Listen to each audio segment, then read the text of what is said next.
Gemmies. So today we're going to do our money spread. It's going to be the exact same as last time, only I'm going to add the Clarity Couture Oracle deck. So let's get started. As my guides, my galactic guardians, my angels, my archangels, my ascended masters, and my ancestors, please help me to set my ego aside so that I can give the Geminis the message that is in their highest good today. Thank you, thank you, thank you. Why does this feel... Let's just take a bunch of the readings. I don't know why. I'm going to pull all of the cards first, and then give the message after I've pulled all of them. Otherwise, we risk running into me channeling for 45 minutes. I'm always channeling when I'm pulling cards anyways, but this way allows me to get all the signs done in one night, and then upload all the readings at one time, so like I don't have other signs waiting. Gemini, please. They don't like when I talk and shuffle.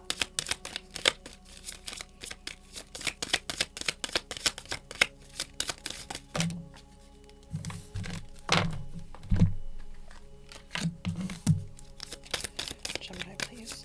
And usually I do like a full deck shuffle, but these cards are so small, the deck itself, that I can't shuffle them like this here.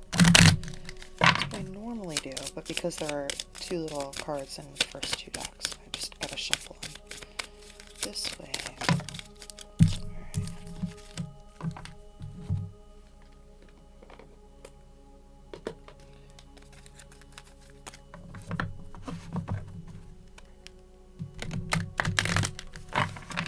And these are incredibly new and super well made, so they're kind of hard to shuffle.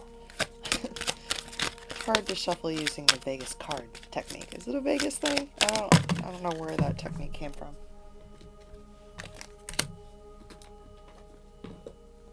Actually, don't think I've seen anybody shuffle like that in Vegas. I never paid attention though. Of course, whenever I was around the gambling, I was always pretty drunk, so.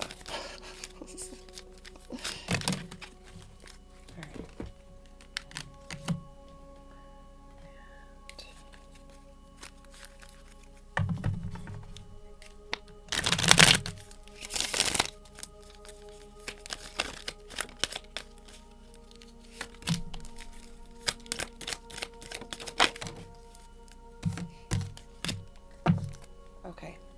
Alright, Gemini, so for your intent card, the money intent that you have for this week is clarity. Seek to understand any areas of money management or wealth where you lack clarity or direction. As a Libra, I like lists. Lists are good. I make a list for everything. Protecting is your focus and action card. Protect your family, income, and health. Maintain and ensure your possessions. Sorry guys, I'm burping. It's a channeling thing, so it's always fun when it comes through, but it's not really. I hate it. I'd rather yawn. Build a cash buffer or emergency fund. Put in place a will. Review beneficiary nominations for your super diversify investments. And your focus and action affirmation is I am creating resilience to cope with the unexpected. So Sagittarius also got this card. You could have Sagittarius in your chart, or you're dealing with Sagittarius. Either way, protecting is kind of something that I've seen with other signs, so there's that. Okay. I am using my money to bring me more of what I value in life. This is your money affirmation. And with this comes a couple journal prompts. The first prompt is, what do I value most in my life? And the second prompt is, am I spending to attract more of these things? I'll show you guys that so you can pause and write them down.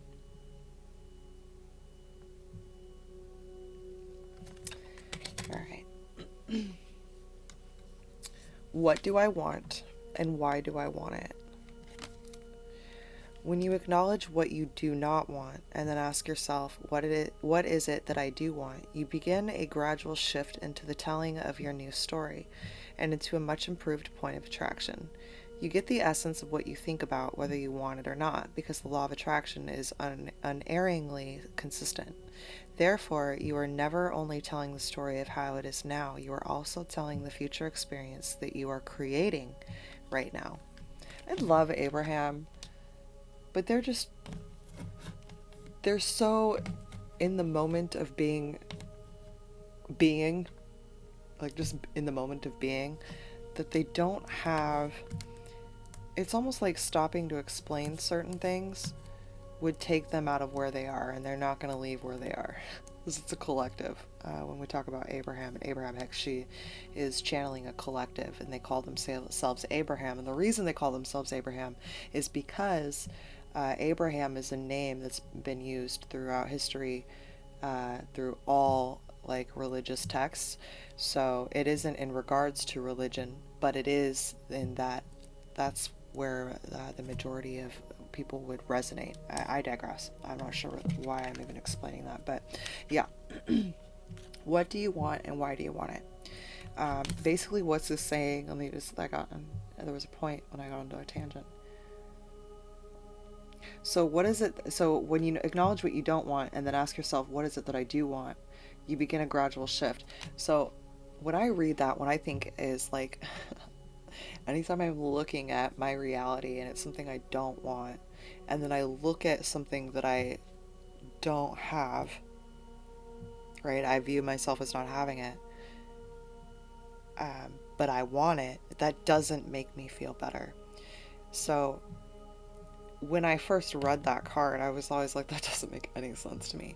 Now I'm a little further along in awareness, and I understand that what this is saying is simply, you cannot look at something and feel as if you're separate from it and then I'd expect it to come into your reality. So if you're looking at things and you're looking at your reality as it is now, and then you're looking at what you want, and you get that feeling in your stomach, and it's like you just got punched in the gut because you're not happy, it's because where you're looking, right, your focus of what you have in the reality in the now is keeping you from recognizing that what you want you already have access to, but because you're so stubborn and so hell-bent on pointing out the reality of right now, it can't come in.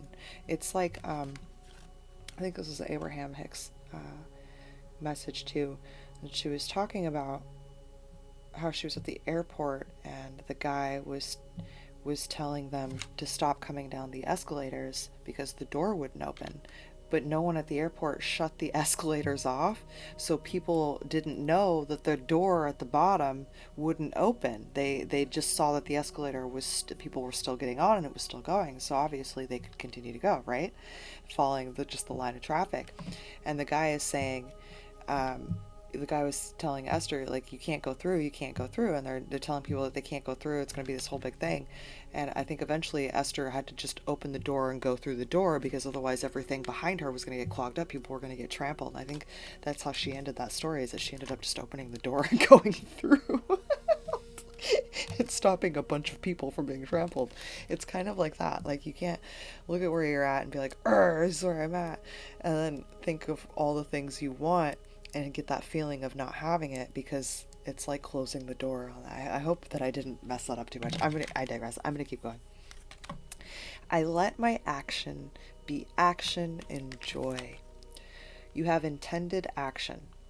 Action is part of the deliciousness of your physical world, but you did not intend to create through physical bodily action. You intended to use your body to enjoy the actions that you have created through your thought. I understand what she's saying. Let me see if I can explain this.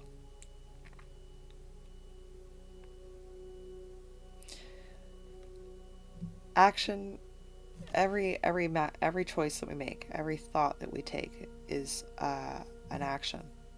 Okay, it doesn't seem like a thought would be an action, but a thought is an action because it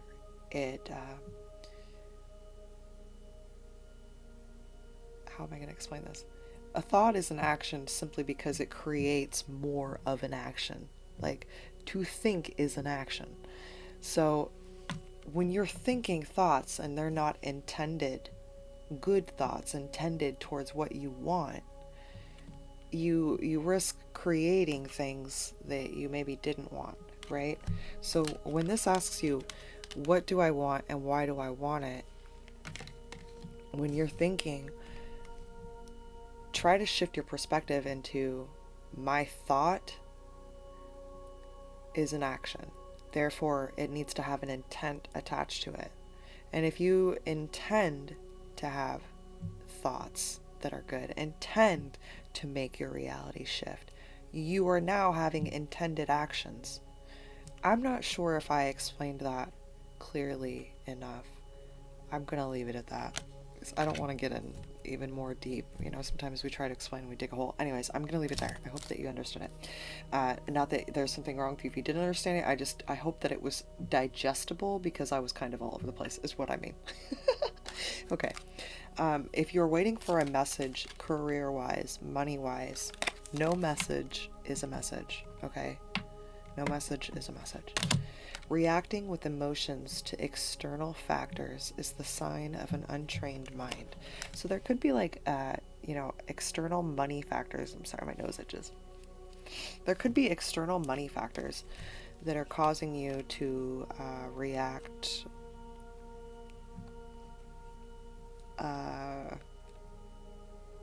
instantly. Like instant reactions with no thought intention. We're getting somewhere here. It's coming out for a reason. I swear I have a point. They want you to not just protect your money, but protect your thoughts. Protect your intent with choosing actions that move you forward where you want to go, right? Okay, Gemini, that's what I have for you. I love you guys. Go out there, be great, stay safe. If the world right now is stressing you out so much that everywhere you look you're just like, oh my god, I was like this like last week, this may sound really selfish, but do everything you can to not look outside of you and to only be here. Even if you're not going within, to only be here within yourself. I think that will help make that feeling of no control a little less intense for you. Okay? All right. I love you guys. Namaslay.